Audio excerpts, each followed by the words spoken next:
Hello, this is Chris from HAPP Research. This video series demonstrates how I produce large carbon fiber parts with the do-it-yourself method at home. As a refresher from the video of step 1, here are 2 copies of the upper and lower shells.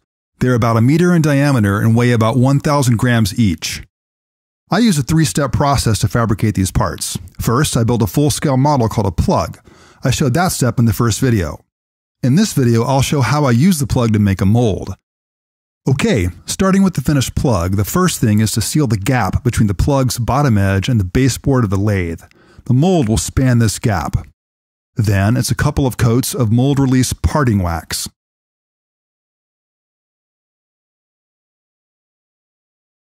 On top of the wax, I spray some polyvinyl alcohol release agent.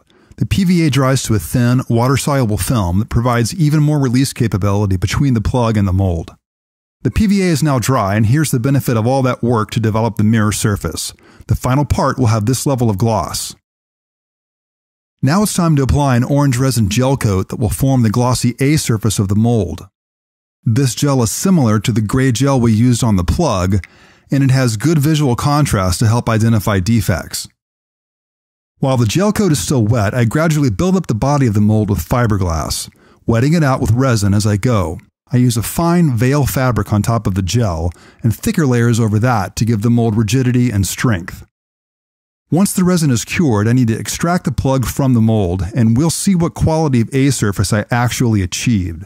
Now, here I'm going to show you one of my mistakes. I thought the plug would separate easily from the mold after I cut away some of the waste at the top and bottom. That side's all cleaned up. And now I cut away excess fiberglass surrounding the shaft of the lathe. At this point, I expected the plug to pop right out. Obviously, I cannot persuade it. So it's on to plan B, cutting out the plug. There are 2 downsides here. First, I'm destroying the plug, and if there is any issue with the mold, I won't be able to make another. Second, I have to grind out the plug bit by bit, and any slip of the hand means I'm wrecking the mold's A surface with the grinder. Okay, only the clay layer of the plug remains, and my trusted assistant is helping me to gently scrape it out. There goes the last of the plug, and at last we see the A surface. However, there's an issue. One portion has major surface flaws, probably from adding the wrong amount of catalyst to the gel.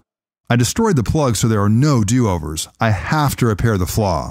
I fill in the low spots with automotive body filler and sand it down to the A surface. Fortunately, because of the plug, the mold defects only extend into the A surface like little valleys, so really I'm just filling in the gaps. Okay, here's the second loop of filler. I'm also taking the opportunity to even out the lip of the mold, which was formed on the base of the lathe and contains a few minor flaws. Now I sand it down.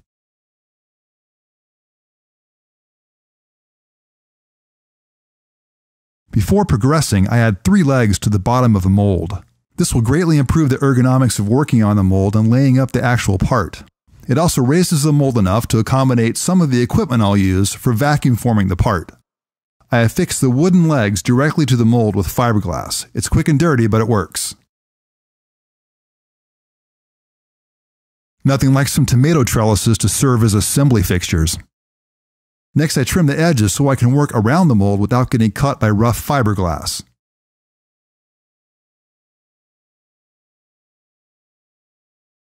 I prep a plastic tarp that I'll use to mask off the good sections of the mold while I spray a new layer of gel coat on the repaired section. Then I add some polyester release tape along the score lines cut into the plug, which are now imprinted into the mold.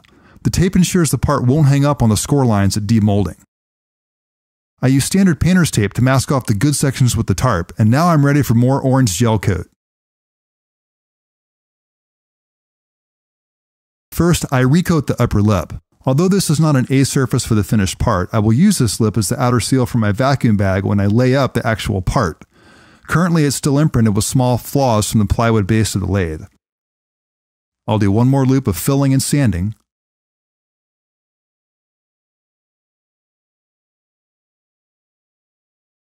And now it's time to expose the A surface repair and spray on a final coat of gel.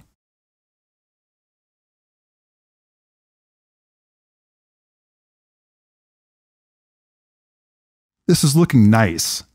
Hopefully I can blend this coat into the good sections once it's dry. Time to warm up those forearms again. If I can feather the edges of the repaired section into the existing good sections, I will have succeeded in salvaging the mold and I won't have to backtrack and build another plug. If you've seen the first video, you'll understand why that would be heartbreaking. It's a tough process. Here I'm using successively finer and finer grades of sandpaper to achieve the feathering and to begin developing a smooth mirror-like surface. Right about now, I'm starting to think that this is going to work out pretty well. It's looking promising.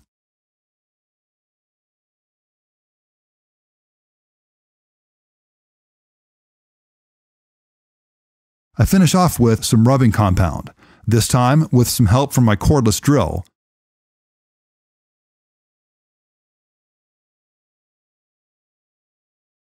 And then some polishing compound.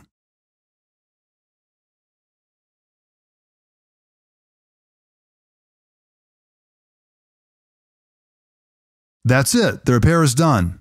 Thankfully, I managed to go from this disaster with its brain-like surface flaws to a nearly professional-looking finish on this upper Aeroshell mold. Starting with the plug, the elapsed work time is over 38 hours, not including design, setup, or lots of my mistakes. And I estimate the actual number is about 3 times what you see on screen. Be sure to check out the other videos for steps 1 and 3, the plug and the part.